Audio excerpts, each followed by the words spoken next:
There's a hole in my stomach, a hole in my heart.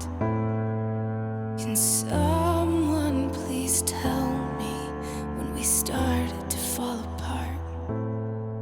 And it feels unfamiliar, but I know it's been done before.